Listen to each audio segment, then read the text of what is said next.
yourself in and get ready. The leaders in NBL Supercoach are incoming, giving you the ultimate insight to help you dominate your mates and climb up the rankings. You're now listening to the Insight NBL Show with your hosts, Matrix and Hammer.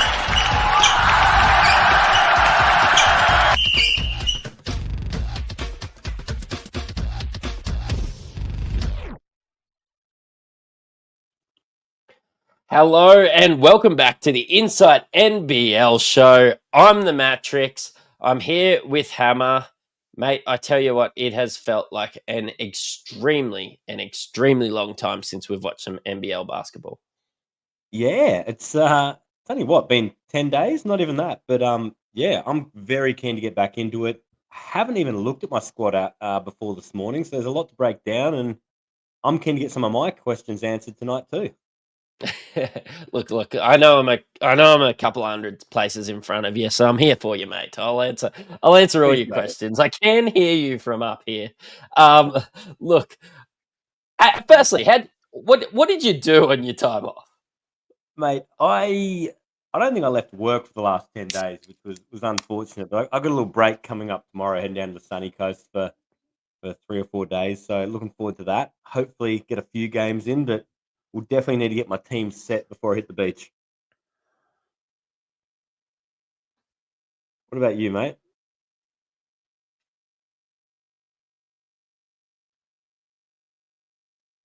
Wow. Must be high up there. The internet's not even reaching you. Wow. Is it better on that side? mate? Yeah. I just thought I'd change things up. Mate, I you know what? I was sitting there and I was watching a non-Christmas movie, and this lady, she just let me know that she lives in my house. So apparently she's my wife. She's quite nice to spend some time with over the last week or so instead of just watching the basketball. So yeah. Anyway, she seems like a nice lady, to be honest. When you're onto a good thing, mate, you keep that up. Yes, I have played a couple games of basketball since I last spoke to you all. So yeah, maybe we'll cover that a bit later on. The internet seems to be awful up here in Queensland with some of the storms going on. But let's have a look at what we're going to go through on today's show. We are going to do our team previews. We're going to go through our... I don't know if it's me or Hammer that's playing out. Let us know whose 100% stream is playing up in the chat. Look, we're going to head into breaking news pretty soon. But there's probably the biggest one that's dropped, mate, is Taco Fall. 7'6" big. It's finally official. The worst kept secret the league has had. He's finally suiting up for the Breakers, coming in at $277,000, the new import price. Those on our Patreon, we've broken down what it means. Is anybody considering bringing him in? We know New Zealand have the pretty healthy schedule. Thought Gillespie was actually starting to come good, but obviously going to be some teething problems as he gets reintroduced to the squad. Outside of that, for breaking news, the biggest ones we're looking at is a whole lot of injury watch. We had the Boomers play over the FIBA break, obviously. That's why we broke. But out of that, we've had some injury concerns, Matrix. Now you're back. Yeah. Josh Bannon in the first game, after probably playing the best 6 minutes of his career, out there with 7 points, a heap of assists. Yeah, thanks, IJ. He was looking good out there, and then he's hurt himself. He suited up for the second game, but didn't play. Look, I'm sweating on Bannon's availability, and from all reports and everything we've been able to find, so are the Brisbane Bullets. So, yeah, we'll just have to see how that goes. Yeah, look, Bullets on a single this week, so I think a lot of us were potentially planning to have someone else in place anyway. I know my squad's probably looking reasonably weak at that bench forward spot after moving Pinder to centre, but look, I haven't been able to find any news more recent than 5 days ago, which said that it was precautionary sitting out that game. Still awaiting talking to physio scans, etc., etc. So I'm really hoping something comes out sooner rather than later. But to be honest, Josh Bannon has been very whelming.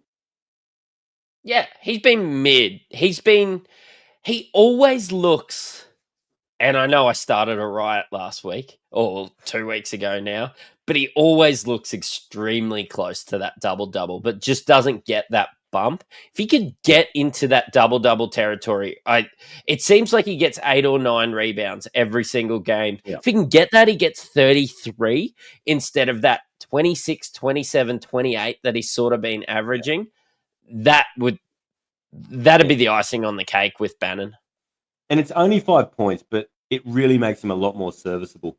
The other injury news out of the FIBA window has been Kareem Lopez, New Zealand Breakers sensation. I know last show we talked that he was probably the first one to go. A lot of us were jumping off. I'm cashing in, getting rid of that coin. But if you were keeping him, there's potentially some concerns coming out of this. Yeah, I was going to go down the route of keeping him. But this news has just really got me worried.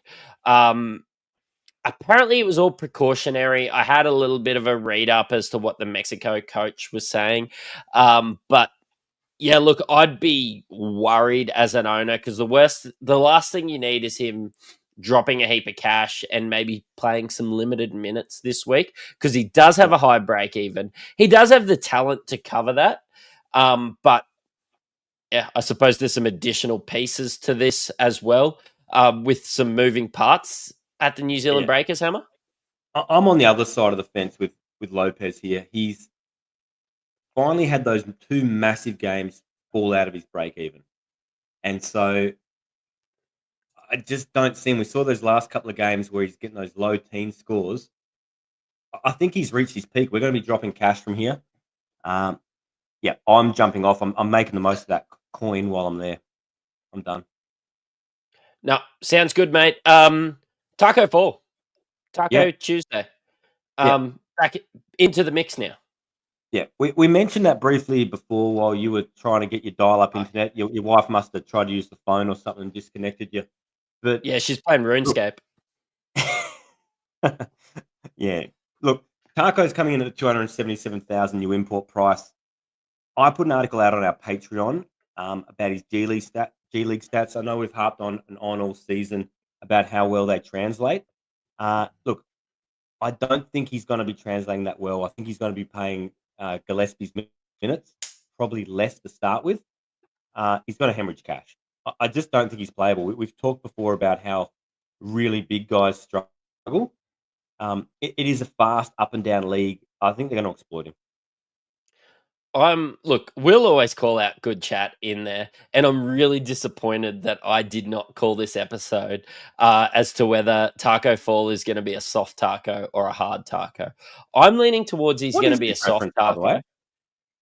Oh, I'm all hard taco. I love that crunch. And you know what? I'm okay with it just being super messy. I like a chicken taco when it goes to soft, but I tell you what.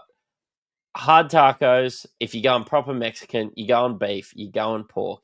It has to be hard. You've got to have it hot. Right. You've got to be making a mess. It's like eating chips. Firstly, don't ever invite me over for tacos because I only like soft. Mate, I didn't know this about you. I'm looking at you in a whole different light. Yeah, look, I suppose seeing you on the basketball court too, you are a bit of a soft taco, but yeah, look, I get it. Everybody's getting in the chat. Let us know whether you like hard or soft tacos. We might tally them up at the end. Mate, we kind of covered injury news in our breaking news. Mo King and Max Darling due back as well. They got that rest and are coming back in. Of course, we know Bryce Cotton's back. Doolittle, apparently it was a bit precautionary, him sitting out towards the end of the last game, that game that they lost to Brisbane. I just want to jab that into all the Perth listeners at home. But yeah, Doolittle is expected to be back this week as well. Yeah, look, I'm holding him. Obviously, the break even is going to be astronomical, but I think you're just going to have to hold this round at least anyway. Perth are playing Brisbane, which is, look, Doolittle versus Bannon. It might be a solid matchup. I think Doolittle's got the goods there. Perth are desperate for a win. I think they're going to play him heavy minutes, and we do know that the Cotton's had another week of rest, and he was phenomenal coming back earlier than we thought. And then again, Perth, both Doolittle Cotton have New Zealand in the second game, which that power forward spot for New Zealand. How do you see that matchup? I mean, I'm honestly not real too sure. I think I still like Menenga when it comes to looking at that. I How think did New Zealand Menenga start? might they. I don't think Max Darling comes back into the starting lineup. I know Okay, so before he got injured. Yeah, go on. they've lost Gillespie. Taco's Yep. coming in. Darling's coming back. You'd imagine they'd start Menenga at the 5. Yep. Yeah, true. Jonah Bolden's injured. Yep. Someone has to play the 4 spot, and whoever it is, I think Doolittle's going to have a field day there. Yeah, I think as long as Doolittle is 100% healthy, he is going to rip them to shreds. New Zealand have had a knack for bringing people down in the dirt, but they just might not have the men, I suppose, or the big men. Like, because Taco's coming back from an injury too, remember? Yeah, for sure. And that's a massive quad to have a quad injury on. Yeah. Yes, absolutely.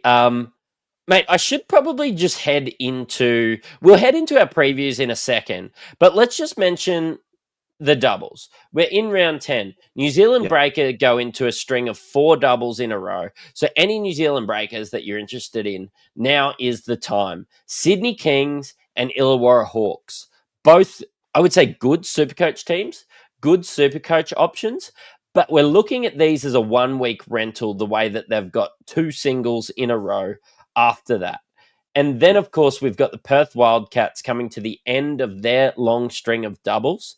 They're on their 4th double in a row against Brisbane and New Zealand. And then they have Illawarra and Kendrick Davis and Montrez Harrell-less Adelaide next week. Yeah, look, probably worth mentioning, Adelaide have that really nice schedule between rounds 11 and 18. I know I had a lot of plans post last week surrounding Montrez Harrell and Kendrick Davis. Probably should have mentioned in breaking news the suspensions. We've finally found out what the penalty is. 2 games to Trez, 3 games to two games to Kendrick Davis, 3 games to Montrez Harrell. Probably could have been worse from what we were thinking, right? I think so. It is coming out that they've taken into account some of the racism slurs as well. So they've got downgraded. We all know that striking and things like that do have a 10-game penalty, I think. But look, I think if I was these guys, I would be pretty happy. I know I've documented it quite well on my Instagram and my on my Twitter that Montrez is extremely unhappy. But it's probably just that maybe Shea Illy or one of those other guys maybe should have got a small suspension as well, and then everybody would have been appeased. But or if look, Rob Lowe didn't flop, the whole thing would have never happened. It yeah, does exactly. feel like Melbourne's got off pretty light. They are the golden child of the NBL. But it does throw in some implications now when you bring these guys in. Kendrick Davis had a massive, massive weekend before the suspension. He's going to have some very tasty price rises and probably pretty achievable break-evens coming in. Trez has been good. It probably just delays us targeting them and might actually help us in the long run because, look, I've got some mates who moved up big time by bringing in Kendrick Davis early last week.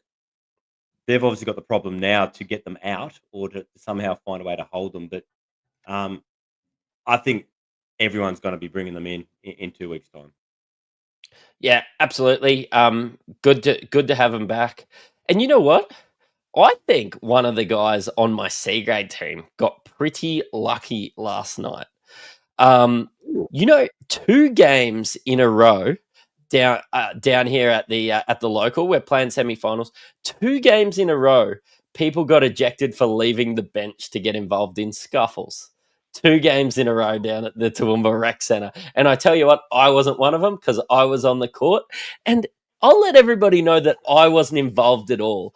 I was over the side drawing at the bench while everybody was having a scuffle in behind me, and didn't have a piece of it at all. But yeah, somebody from our teams rushed in. Don't touch my center, anyway, and I hope that he's available to play in the grand final next week because we did have a little win, and we're playing in the grand final next Tuesday. Just trying to paint the entire picture, the whole don't touch my centre. We are playing C grade. Is this centre over 6 foot? Yeah, he would be 6'5". He's probably the reason having a 6'5" center in C grade is probably the reason you're playing in a grand final. To be completely honest, Yeah, he must be pretty awful to be 6'5" and not being picked up by an A grade team. he is a bit of a string bean. Actually plays, I think it's state netball or like maybe like extremely high levels of netball. I think basketball's his second sport. He's actually really good. Yeah. Well, on that note, should we get into the previews? Let's get into the previews, mate. And I'm really slow on the stingers today. He's heating up. As always, it's brought to you by Ryan at Astute Newstead. Get in contact with Ryan for all your home loan leads. He will help you out with your current home loan. If your home loans are above 6% at the moment, get in contact. He can help you out. Save you money every single week. If you're looking at a new home, he can help you out. If you don't know exactly how much you want to borrow, get in contact with him, give him your details. It's an obligation-free quote. Doesn't cost you a cent, and let him know that the boys at Insight sent you. Mate, let's start with Brisbane because they have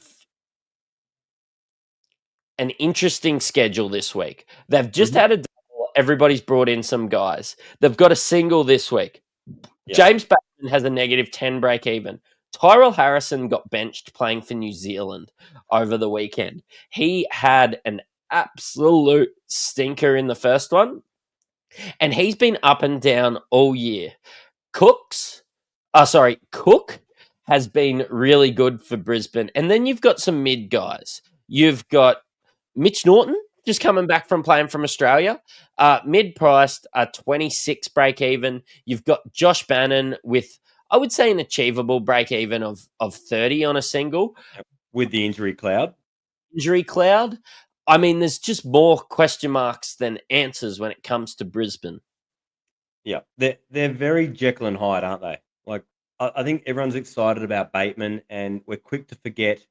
It was only a few weeks ago we're calling for him to buy a plane ticket and be on the next flight home. Cooks has probably been the one who's been consistent. Bannon's been whelming. Tyrell Harrison, like you said, very down, sometimes a little bit up. There's not a lot to love. On a single, I'm not bringing anyone in. I think the only two that I own are Bannon and Cook. I'm going to bench Cook because I think he's the one I'll carry through the really good run of Brisbane doubles, and I'm hoping to be in a position I can carry him on the bench. But if you're looking to bring guys in, where's the value? There's not a lot of price rises left to go. Prather seems to have run his run. Bateman, he's Jekyll and Hyde. Mate, are you seeing anything you like here? Look, I do think that Bateman is a good target to bring in this week. He does have a -10 break even. He is in form. I think even if we get a couple of 20s from him, like he averages 23 at the moment. Even if we get 3 20s in a row, so I'm talking single and then the 2 games next week, we still stand to make a fair bit of cash out of him, maybe an extra 40, 50K. Right now, when I'm seeing not a lot of cash cows, not a lot of opportunity to make money, somebody you can sit on the bench, guaranteed make money, and I just think we should maybe be looking at him with the -10 break even. He's going to score well. He's priced at about what he come in anyway. Yeah. And if he does have a 40 game or something like that, you stand to make a real lot of money in the next couple of weeks. I don't think we'll be able to hold him through this next 8-week period, but I do think he could be a cash grab and a pod. Is there anything that concerns you about Bateman? Because I've got a lot of flags on him. I'm not keen. Oh, so much concerns me. Legitimately, the only thing I like about Bateman is his -10 break even. I do think that he has earned that spot, and Casey Prather will come off the bench when they come back, though. See, I don't think so. I think he's found his niche. He It didn't started the work. game that he scored 50. He did, and that's true. But think about it. He had a 67 Supercoach score with 51 actual points. We talk about why Bubbles is not a Supercoach option. You don't have a good Supercoach score unless these guys nearly get 50 or get 50. Like Bubbles had 46 the other week. I think he ended up with 55 Supercoach points. You know, if they're doing their normal 18, 19 points a game, you're probably getting 20 Supercoach points. The other Which issue I've at a got, though, -10 break even's fine. it is, but if you're bringing him in at the expense of bringing in someone who's more playable, like let's say right now, a lot of us are holding PJC. Who's your second starting guard? We're probably bringing in Cotton. No, we'll talk about that when we get to Perth. You've only got one more trade up your sleeve unless you're boosting.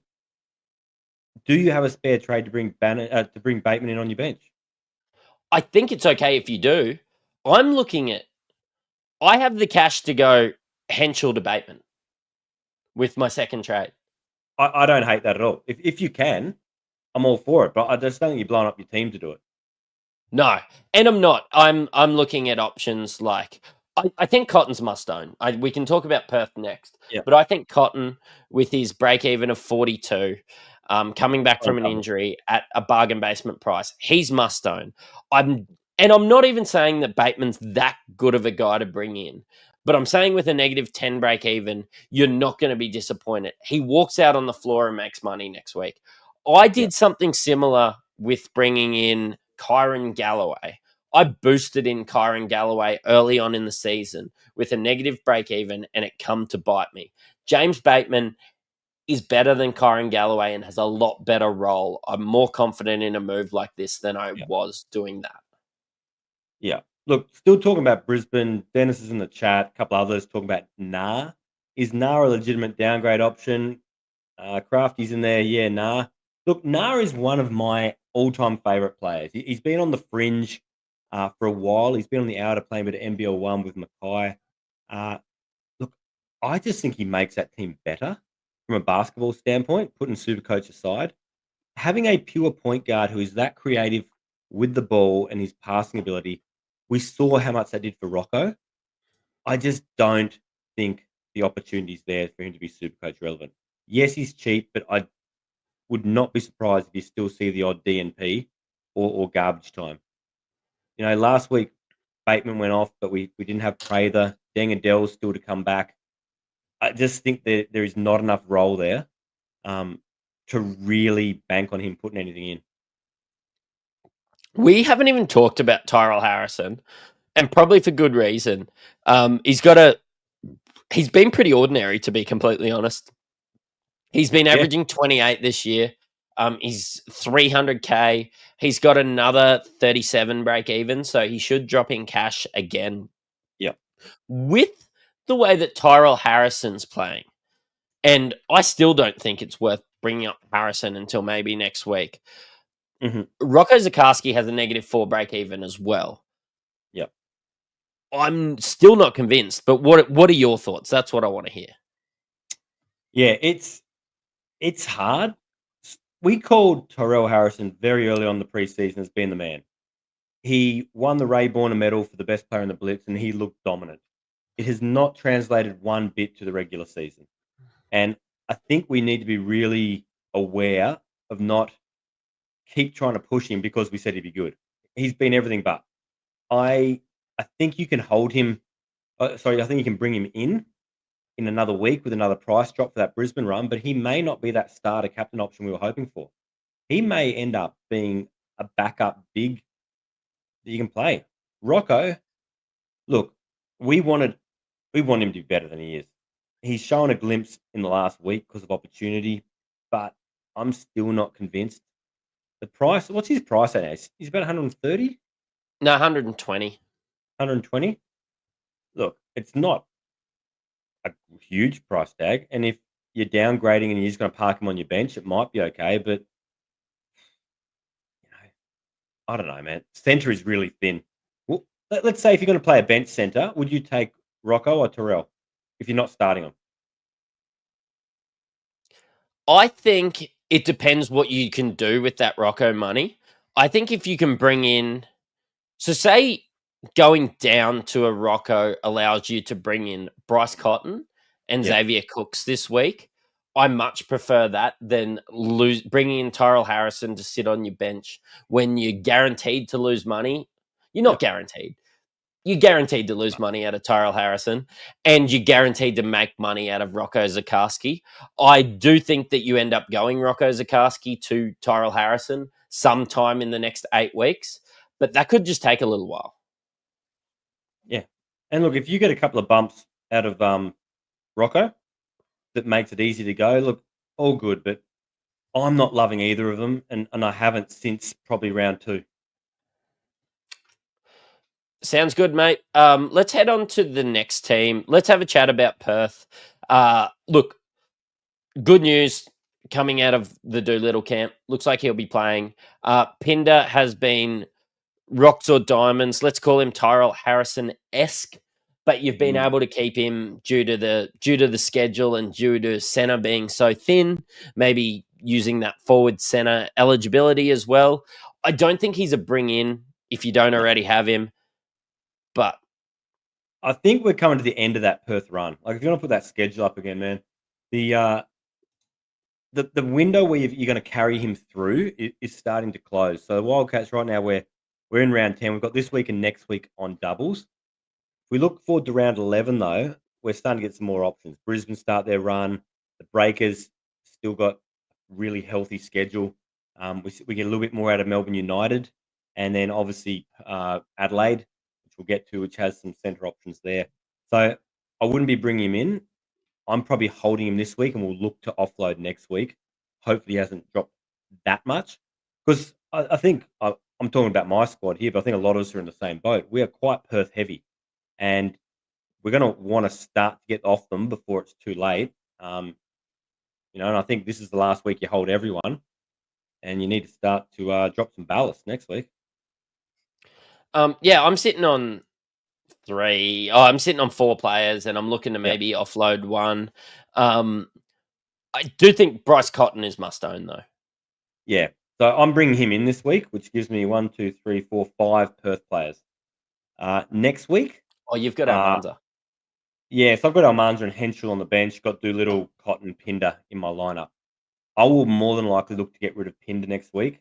Hopefully he doesn't drop any more, but around that 300 mark gives me some options.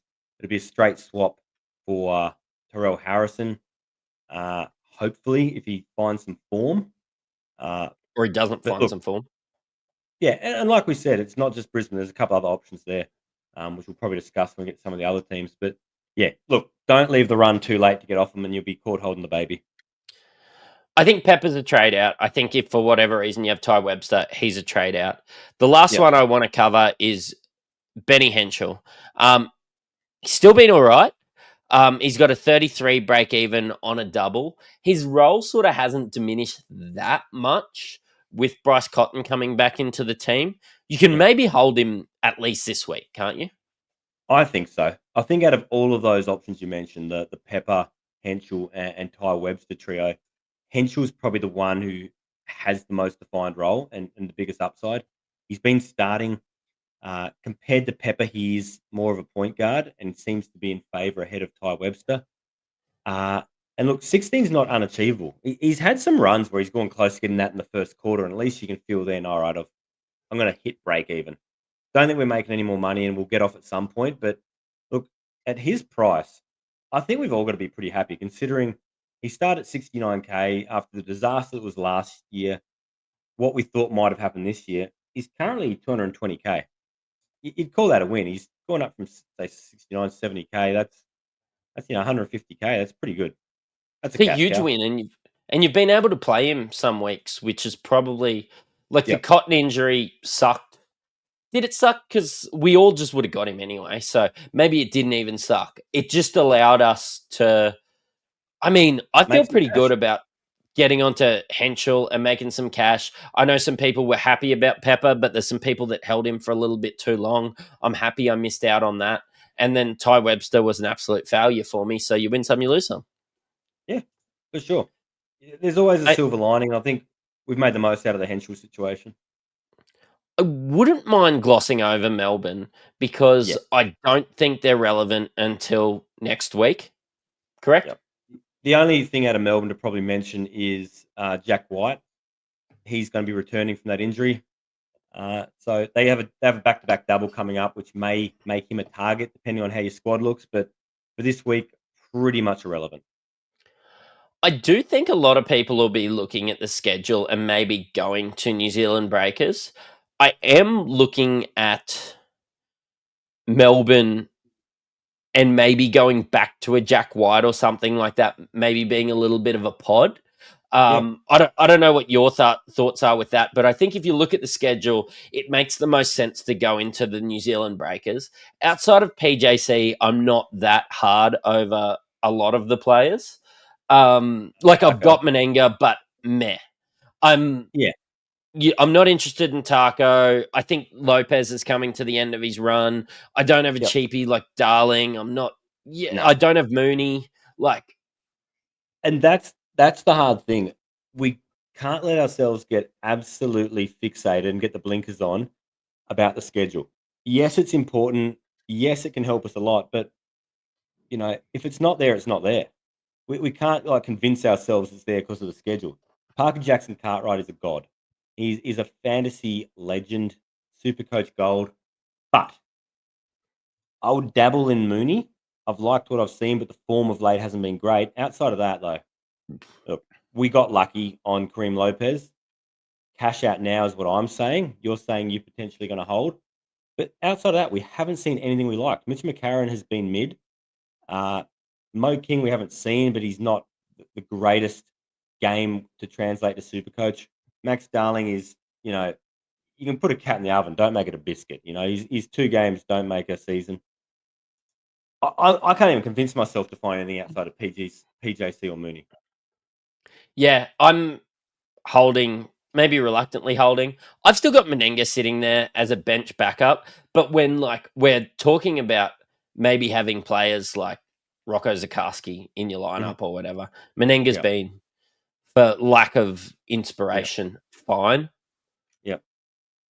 And look, he's been good. The role's been consistent, but he's another one who never seems to go on with it. He misses bunnies. He sometimes forgets he's meant to rebound. And then every time we're about to jump off him, he pops up and gives us some little bit of false hope. But look, IJ's in the chat.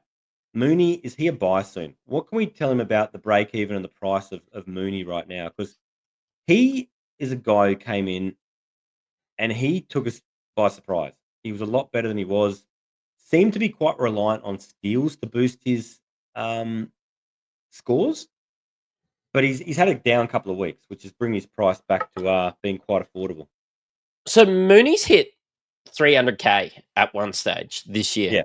He's back to 275k. He's back to his new import price. Has a break even of 46 on a double. Yes, he is a buy at some stage if he hits some form, but I definitely wouldn't call him must own or anything like that. If he was guard forward eligible, he would be in my team this week. And I feel like the way that he plays, like he could nearly stretch in for a small forward if you squint one way. But look, if he was a forward, I would own him this week. But with Parker Jackson Cartwright, with Bryce Cotton, with Cook, with Bateman, with Jalen Adams, I consider a really good play this week. With all of that going on, I really think Matt Mooney's just a wait and see another week. Yeah. Look, I know how much you love a filthy would you rather. I've got 2 for you, Matrix. Would you rather Mooney or Cook over the next couple of weeks, given that both got pretty favourable schedules? Similar price. Cook's a little bit dearer, but I would prefer Cook. He's got a low break even. He's in form. He scored really well in the James Bateman 51-point game. And if you told me that he would still score really well when another teammate is scoring 51 Supercoach points, I wouldn't really have believed you. And maybe it's hometown favour. Maybe it's the fact that I captained him last week and was really happy with the 68. But Mooney's got his shot, relying on steals. Cook will just get you 30 points a game, I think. Yeah, that's a solid assessment. I don't think you can go too far wrong with either. But look, I think Cotton's the consensus. That's starting to pop up in the chat. PJC and Cotton is the backcourt we're probably all after. Mate, Tasmania, I could not be less interested in him. You've got stuck with Krislovic again. How are you going to get rid of him? Who says I want to get rid of him? Look, the whole Krislovic- Supercoach community. Yeah, look, Krislovic is chilling on my bench for now. I don't feel like I'm in any great rush to get rid of him. God. It's probably going to be a case of when I get rid of Pinder. There's going to be a bit of cash freed up. But look, right now, I'm probably going to change this squad. But I've got 170 grand sitting in the bank. This was done before the news of the suspensions to Kendrick Davis and Montrezl Harrell. I was saving some coin to potentially pivot that way, but I'm going to have another look at this. But look, maybe a case of getting rid of Krislovic. I don't know. I quite like the guy. Cool. I could not be. Yeah. I do not care less. Tasmania may as well be Mexico at the moment. I don't care. Southeast Melbourne again. Yeah. Don't care. Meh. I'm getting off Sobe this week. We don't have even a single double till round 12. Let's talk about them in round 15 and just pay up for whoever's going good out of Derek Walton Jr. and Nathan Sobe. Actually, I still have what's his name? Malik Lewis. He's got a 5 break even, so definitely still a hold.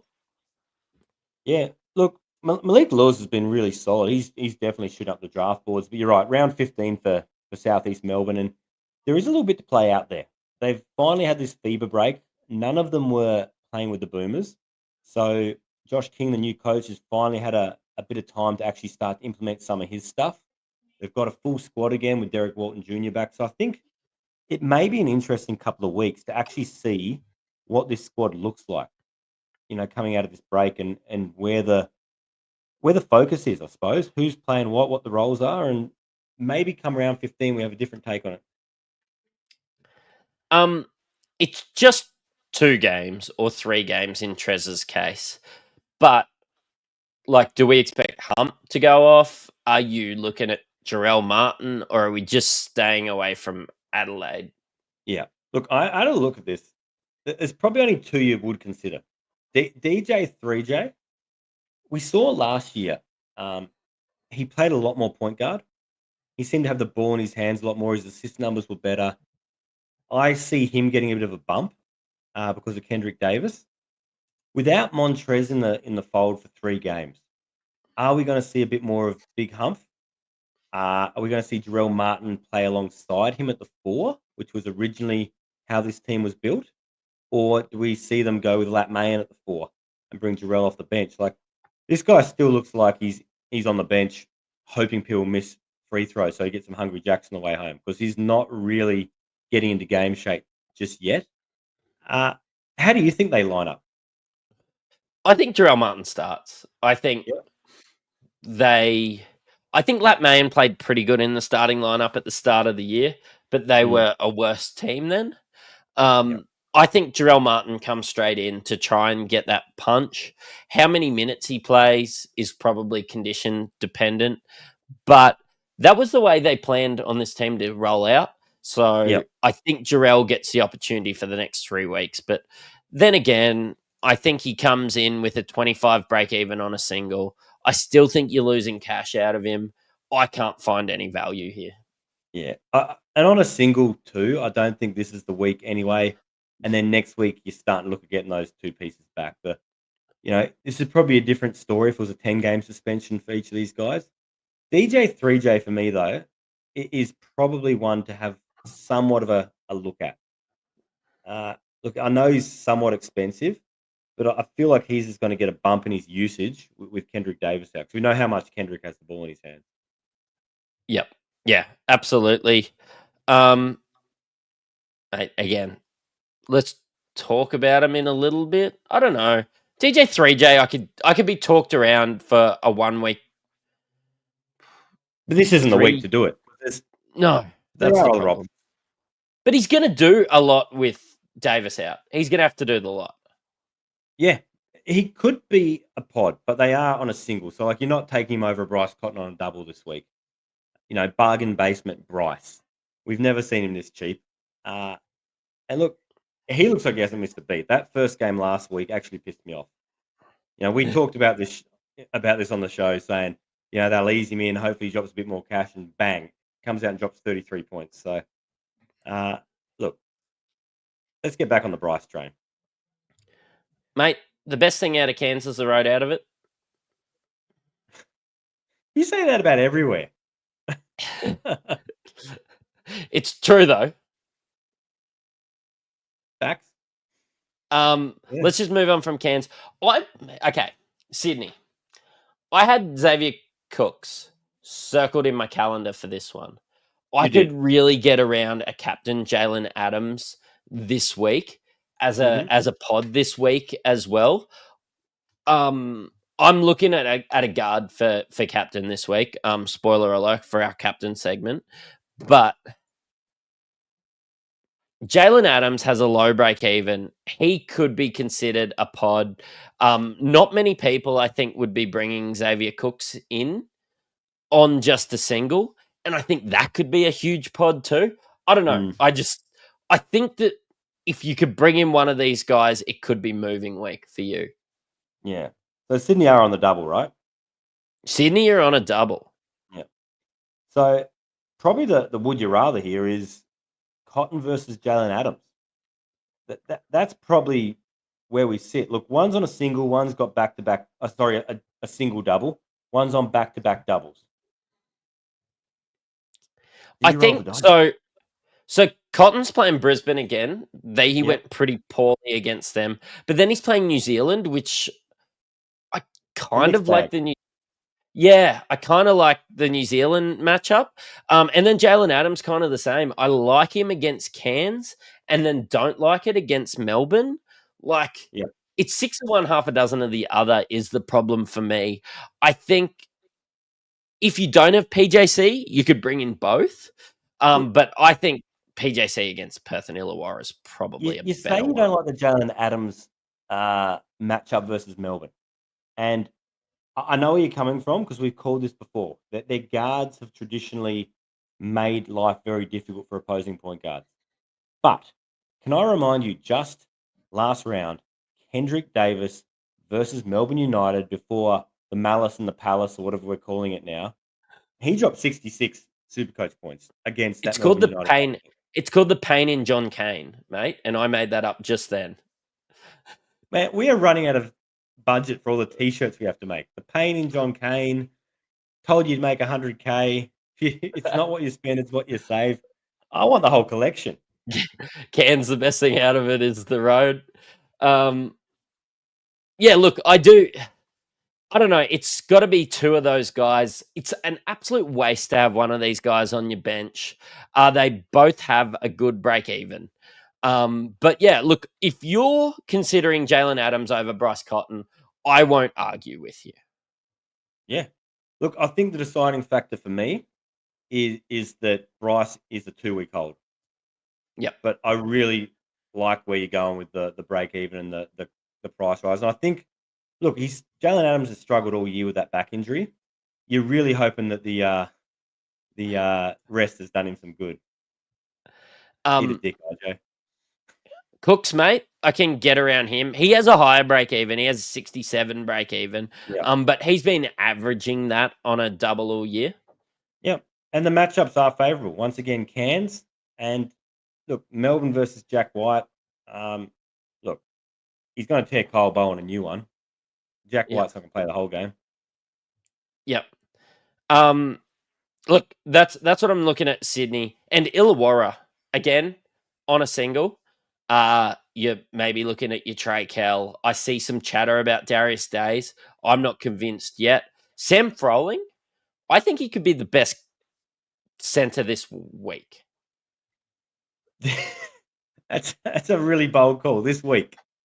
This week. I mean, on a double, and you're looking at Sydney, I just considered Xavier Cooks a forward only eligible guy. Look, yeah, like he could outscore Pinder. That's another guy that's on doubles. I'm just looking at Froling and looking at that weak center position. I know it's a 1 week rental. I know he's 320K, but he is the best center option this week. I think what you need to consider there, though, is your exit strategy. Like, you need to get off him next week. How many trades are you going to have up your sleeve when we're starting to pivot away from Perth, when we're starting to look towards Adelaide? I like the trade in isolation, but I just don't think many squads are going to have the spare trades to get, not so much to get onto him, but to get off of him. And that's the only problem. That's the only reason he wasn't the profile picture for this episode. Cool. I always thought there was some kind of logic to your profile picks, but not really. More art than science. It's somebody really random this week. I can't remember. Get us in the chat. You can see it in the corner of your screen. I can't see it in mine. Guys, if you'd like to support the show, hit subscribe and like on YouTube. If you're listening on Spotify, Apple, Google, hit the follow button. We do write our own exclusive articles, and you do get a direct line to us by subscribing to our Patreon, $5.95 a month, or I think it's $12 a month for about 7 different sports. Get involved if you're interested. Pop in as a free member, and we do give away some of the stuff for free on the Patreon. But mate, let's have a look at some of the popular trade chat briefly, and then we'll head into captains and wrap this one up. Sounds good, man. Look, when it comes to the most traded out player this week, it's actually Christian Doolittle. And I get it. He has a high break even. He was underwhelming last week due to that injury, but he got probably the injury at the best possible time. He got a rest. He might be playing as against a Bannonless Brisbane in the first game. He could score 40 that game. He could, and he could have scored 40 the last 6 times I've captained him, and he didn't. Look, the best possible time for an injury. That's a great comment from someone who actually captained Cook last week and didn't get absolutely annihilated by Doolittle, who actually did less than little. He's back. I'm confident he's going to play. I like his role next to Cotton. I won't be captaining him this week, but I'm definitely going to be playing him on field. And like you said, a limping, injured, possibly not there Bannon. Look, that's going to be a gaping hole, and he's going to destroy him. And if Doolittle, for whatever reason, if the issue is that you don't think he's going to play, I'm just waiting for the last minute, because I'm going to be doing the same for Bannon. I might be doing the same for Lopez. I'll try and keep an eye on the socials and get it out. So follow us on socials. We will have some service announcements on Christian Doolittle, Josh Bannon, and Kareem Lopez, because I'm going to be looking for myself anyway. So yeah, always looking out for yourself. Yeah, absolutely. Elijah Pepper, I understand getting off him even on a double. Yeah, look, the schedule's coming around, but also Cotton coming back. He's purely a 2-man. And we know that Cotton's going to play 36 minutes, and there's not too many Supercoach points left when you're getting crumbs. Mate, Sobey getting traded out. Look, I get it. It's time to go, Nathan. Yep. Look, I will give credit where credit's due. Not going to say I was wrong, just not right as I normally am. But I'll give you this one, Matrix. You called it. He made over 100K. Look, a broken clock's right twice a day, and you've probably nailed it for once. Don't understand people trading out Keandre Cook, though. Yeah, look, he's on a single, but he's then going into, I think it's 8 doubles in a row. He's been very serviceable. If you're getting off him, I don't understand it. You're trying to take Coin. Is it you need that to go to Cotton? You're going to go back to Cook? I don't know. I'm in a position where I can hold him. Montrezl Harrell, I understand. He's missing for 3 games at the moment. Yeah. Good You'd to be get rid silly of to him. keep Tyrell Harrison, again, you got him in with a high break even. He's still got a high break even. Don't understand it, but you probably, if you're that worried about his break even, you probably shouldn't have got him to start off with. Yeah. Look, you're probably right. I think a lot of these are making sense, though. Look, people getting off Matt Hurt, people getting off Will Hickey, people getting off good value. Glover, you can probably hold it, and people getting off Kareem Lopez. I'm just going to be waiting until a game time decision to get rid of Kareem. That's all. Yeah. Look, going back to Glover, he's been exceptional the last couple of weeks. This is what we expected when he made the move from Sydney. It's probably what we expected in Sydney last year when that whole situation went down. Walton Jr.'s back. He came off the bench in the last game, still played some significant minutes. What do we see the next couple of weeks like for Glover? The thing is, I'm seeing the trade out, and yes, it's singles. I've been holding Malik Lewis because he just keeps rising in cash. Angus Glover has found a role. They were still bringing Derek Walton Jr. off the bench. Until I see that change with a negative break even, I'm just saying he's not a trade out. I don't think he's a bring in. I think he's a 170k player that's 205k at the moment that might hit 230. That's all. And it's a timing thing too with getting these guys out who potentially run their course. Like for me, it's going to be a decision between Glover and Kareem Lopez. Kareem Lopez is going to free up more cash. I think his trajectory is trending down. I think Glover's probably stagnant, at least for another week, with a negative break even. That's going to be the deciding factor for me. It'll be Glover going out, Kareem Lopez going out, Glover holding for another week. Mate, that's all the trade outs, but 25% of people are bringing in Bryce Cotton. I rate it. Yep. I think I've called him must-own on this pod. But if you want to move up the rankings and you're looking for a pod, I think selecting Jalen Adams over Bryce Cotton at the very least might cost you 10 points.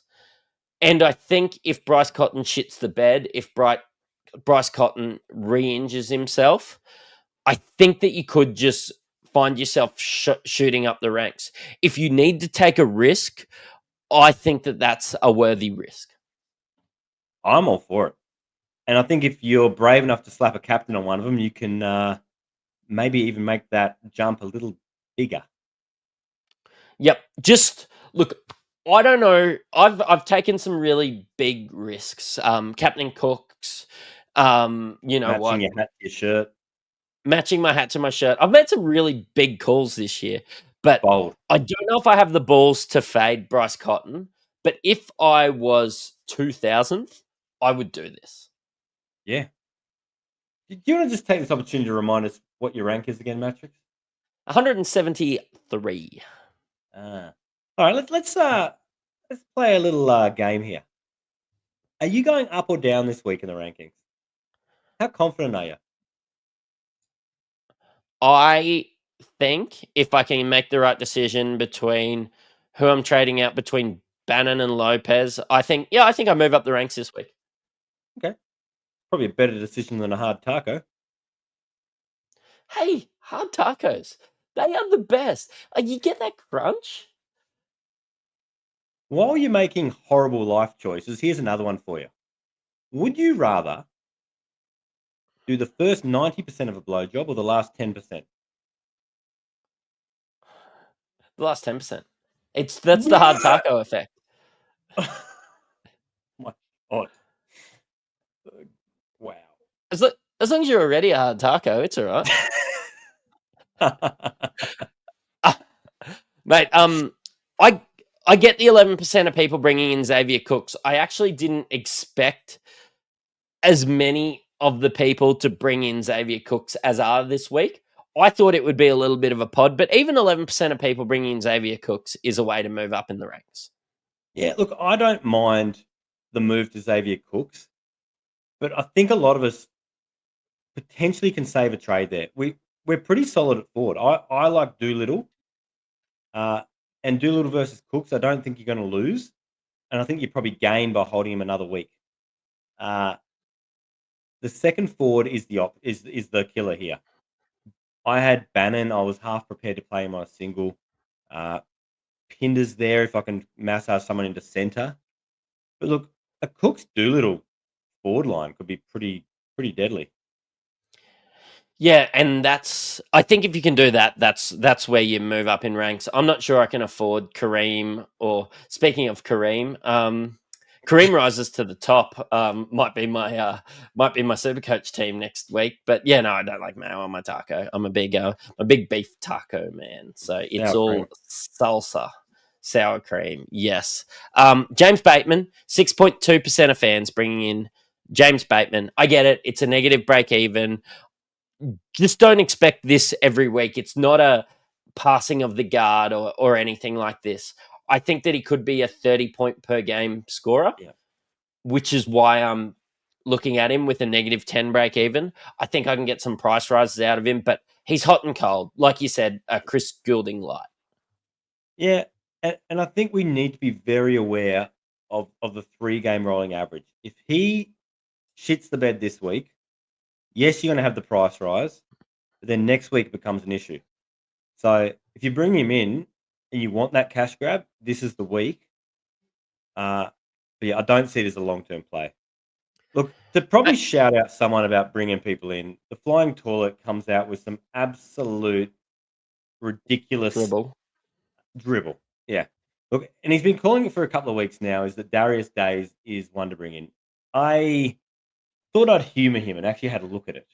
The price on Darius Days is very attractive. The Yep. form is very unattractive. I don't see him turning the form around. Yeah, look, the problem is I don't see him turning it around in days. I see him turning it around in weeks. I see a poor schedule. I see so many bad things come out of Darius Days at the moment. If he can find that form, then yes, but his break even's always going to be high enough every week with this ordinary form. I didn't say that. But this ordinary form that he's got, I can see a week of him playing with good form. I can see a week of his role going up. I think Trey Kell being in the lineup, Darius Days has been dog shit next with Will Hickey running the team. I don't know. The connection's just not there. He's going to be better with Trey Kell, but let's just have a look at it for a week. Let's see 2 games of it, and then I'll be convinced, and then I can get on. Yeah. You're 100% right, though. Will Hickey is a completely different point guard to Trey Kell. Will Hickey looks for Will Hickey, and the pass is an afterthought. You know, it's a little unconventional. Guys aren't quite feeling, where they need to be, where they're going to get the ball. With Trey Kell, it seems a bit more natural, a bit more orthodox.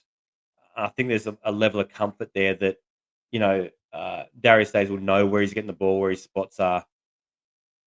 Maybe let's see it play out. There might be an uptick, but I'm not loving it. Mate, it's been a long break, and I know we've got a lot to talk about, but I'm going to zone in on some of the guys on this list to make it a bit shorter. And the fact that Jalen Adams is only 2.5% of people are bringing him in, but 25% of people is bringing in Bryce Cotton, that's where that excites me. Yep. But Rocco Zikarsky, a few people are bringing him in. Almanza, I think we've talked about him at length a little bit. Some people are bringing him in. He's got a low break even. But one guy on the list we haven't talked about, we haven't even mentioned his name, Dylan Windler. 259K, 29 break even, guard forward eligible. What are your thoughts of Dilbo Baggins here? I wasn't considering it until you came up with that nickname, but now I just want to keep saying it. Look, I haven't loved his game all year. It's been inconsistent. We expected him to be a beast on the boards. We've seen it in one game. he did show signs of life last week. There was an uptick in form. Potentially having Cotton back and they needing Windler to space the floor a bit more. Maybe this is why they brought him in and the role is a lot clearer. I'm staying away. I've got too many Perth already. I think a lot of us are in that same boat. Yeah, I think for the first time, his form and his price have sort of met what I'm thinking. Thanks, mate. Yeah, Hey, mate. but I think it's too little too late. You know, this probably would have been great 4 or 5 weeks ago. Right now, God, you're a lucky man. Josh is looking after me. Yeah, he is.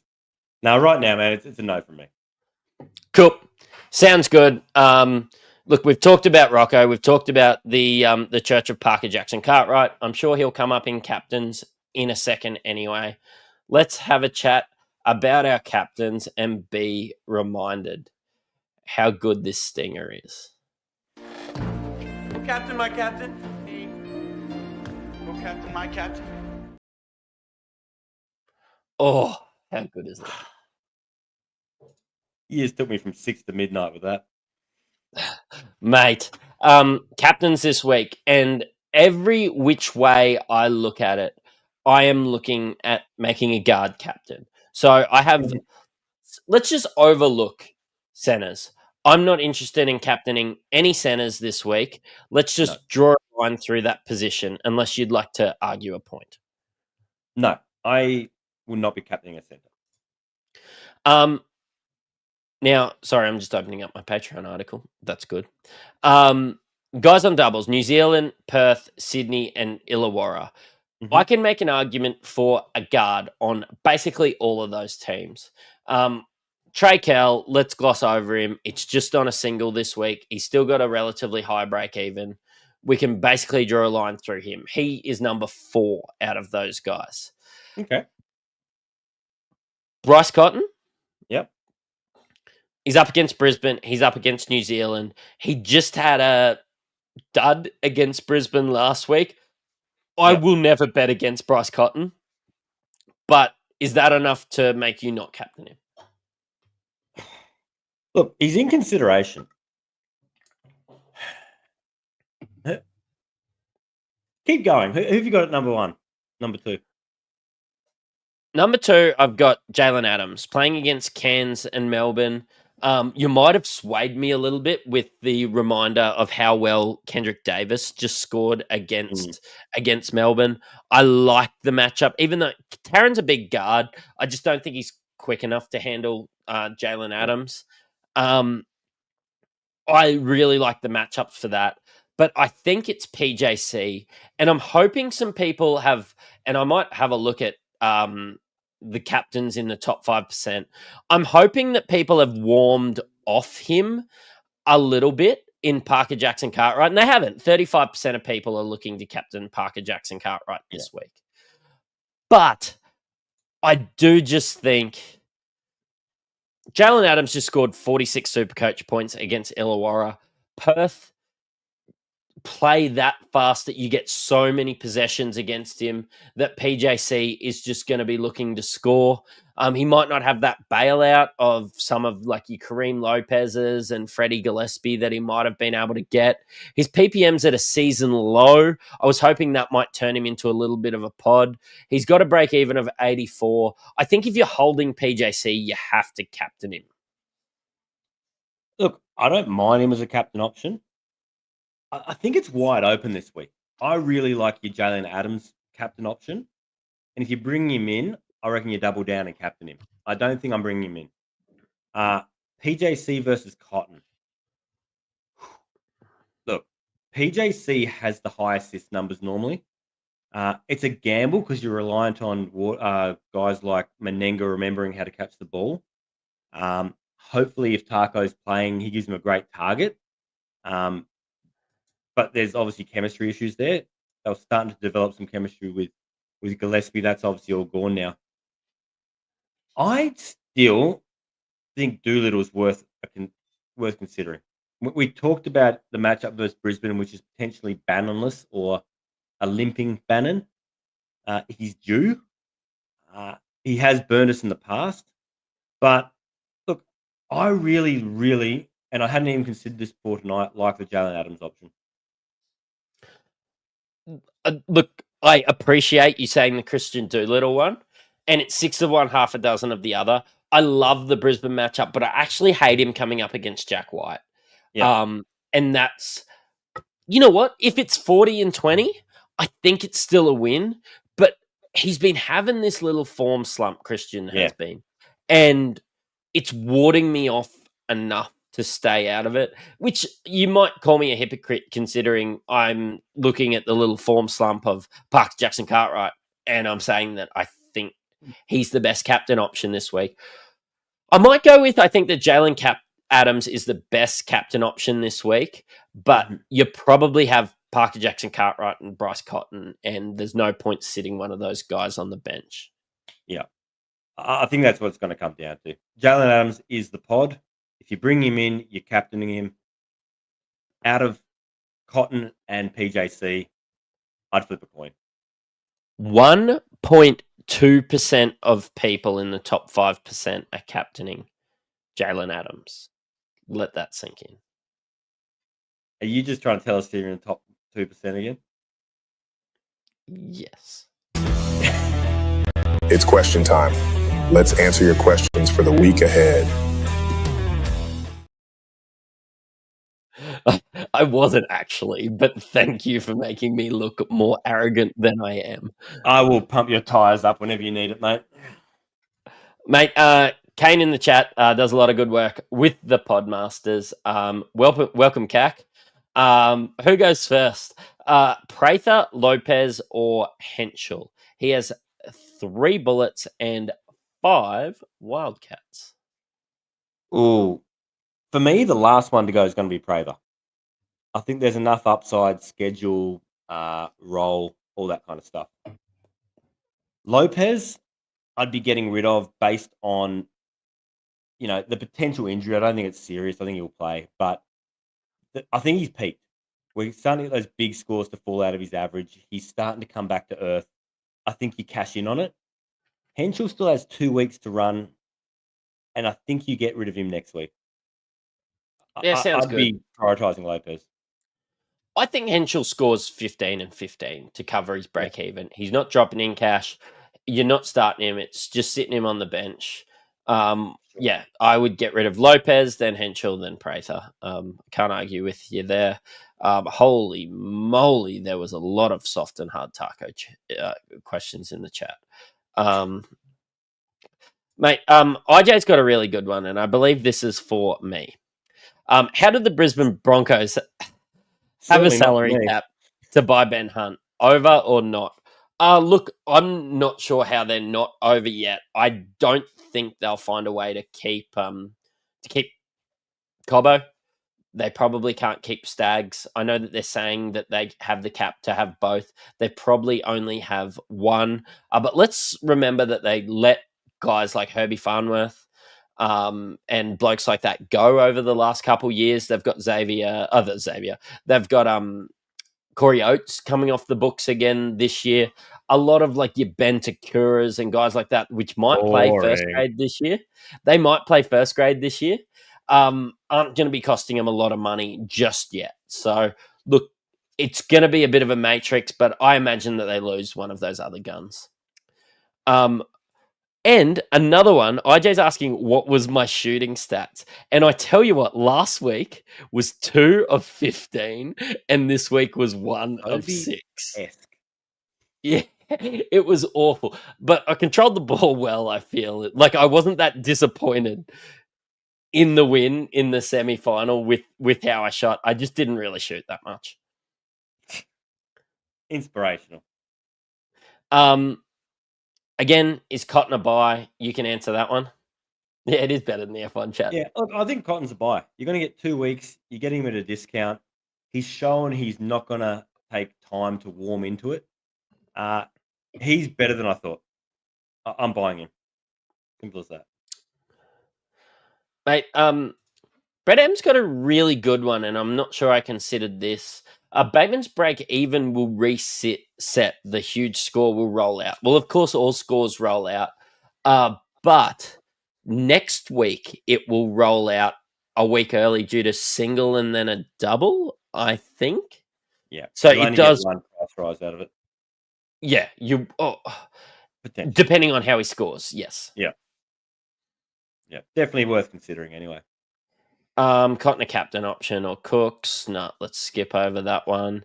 A lot of the guys not liking any Bullets players except Cook. Look, I can get around that. I think Bannon's mid, but he's fine. You can hold him. It more comes down to who you're going to replace him with. At that price, with that schedule, look, I'm not in love with him. I'm not sold on it, but I'm not seeing a whole lot of other options. Michael Higginson's got a good one. And I'm presuming he's thinking of bringing this guy in. But he is asking, is it okay to hold Jalen Adams on the bench for 2 singles after this week's? Or should he go to Mooney, considering Mooney will play an additional 2 games to Adams? Bring in PJC next week as he has a high break even this week, resulting in Cotton, Cook, and PJC on a double next week. Well, that would be Adams or Mooney as well on the coming in. What do you feel about this? Oh, this is another tough one. 2 singles after this week. Are you saying if you bring him in, you haven't got the capacity to get rid of him after that? That's where it gets hard. He's that I think you do find a way to get rid of him. I think you can. I would bring him in for this week and figure the rest out later. I think you should easily be able to downgrade to Mooney. I think Adams is a 1-week play, yes. I think it doesn't hurt you if you have to hold him for another week, considering you're going to have Cotton, Cook, and PJC. I don't even... you could bring in Adams. You've got this logic about PJC, which is great. If you're not bringing in PJC this week, it's great to bring in Adams. But if you want to bring in PJC next week, I think Adams to PJC is probably the best trade after that. Yeah. Look, if you don't already own PJC, that's a really good move. Lots of captain chat, which I think we answered. Again, more taco chat. Rob Funk is reminding us that really could bench Windler again as well. I found really, again, I'll bring it up. I think the NBL community has had enough of John Relly's in general. I find him really hard from a Supercoach standpoint. I find him really hard to watch as well. But he could just do... Yeah, he's hard to look at. He benches Pinder at weird times. Doesn't play Almanza when he's playing really well. Sits Henschel. That game where Henschel was absolutely cooking. Remember we all started him that 1 week and a lot of people traded him out. He was cooking and then they just sit him in the third quarter. I just can't see eye to eye with really. No, and I'll give you a little fun fact. We would go probably most Friday nights to the sports club here, which has a little shrine to John Riley and his under-12 Mountaineers championship he brought to the town or something. I haven't been there in probably about 3 months because he gives me the ick. I don't like eating my meal having to look at his cabinet. You know what? I get around it. Yeah. The best downgrade options this week under 100K, mate. This is a you question. You love your cheapies.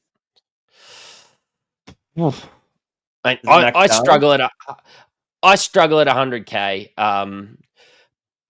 Because you're almost at this stage of the season not playing to be under that price. Yeah, and I think Rocco. I think he might even be above that. Look, Max Darling's 91K. Cole Adams not playing anymore. Mitch McCarron, I don't trust. Tyler Robertson, I can't get around. Hiram Harris just isn't a Supercoach player. White's not playing anymore. Krebs is hot and cold. Honestly, it's probably or maybe you could go and I hate it, but I'm clutching at straws here. Like a Toey Smith Milner or somebody like that if Bannon is out. Yeah, if Bannon's out and Harrison is as bad as Harrison's been, there's a little. God, we're really clutching at straws, aren't we? You spend 25K and get Rocco. You just Yeah. spend a little bit more. Honestly, you spend Find the 3K more. You spend 3K more and get Ruben Tarangi. Yeah. Like, Set up a Supercoach GoFundMe and find the cash from somewhere. yeah, and it's Rocco. It's not anyone else. Like, it's just got to be him. Yeah. At that price, you're probably not expecting too much anyway. I see some guys. Oh, was that you in the chat, Hammer? Yeah. Yeah, I actually tagged you in that. Oh, did you? I just thought, mate, you've obviously got the resume with 171 or whatever you are. That'd probably be a bit more favourably looked upon. I bet Gorge isn't that highly ranked. It's true. Can I be honest? I have been called a super coach before. So you know what? It's Wayne Bennett, it's John Riley, and it's me. What company? Justin Goddard. Apparently I inspire him to drink more. Listens to the Patreon and want to snuff out on my own candle. Keep it up, and we will have a Crown Royale for him. Thank you, mate. Let's finish on that. We have. Oh, look, yeah, I could be the first coach to be ejected every game. Look, I actually enjoyed the couple days off NBL. It was good to see some FIBA basketball as well. But we are back in full swing. We will have our Patreon articles. We'll get our final teams on the Patreon. We'll answer your questions on the Patreon, and let us know and let you know the final captains after we delve into it as well, mate. See you next Monday again. Can't wait. It's a date. You've listened to an Insight Fantasy Sports podcast. Cheerio.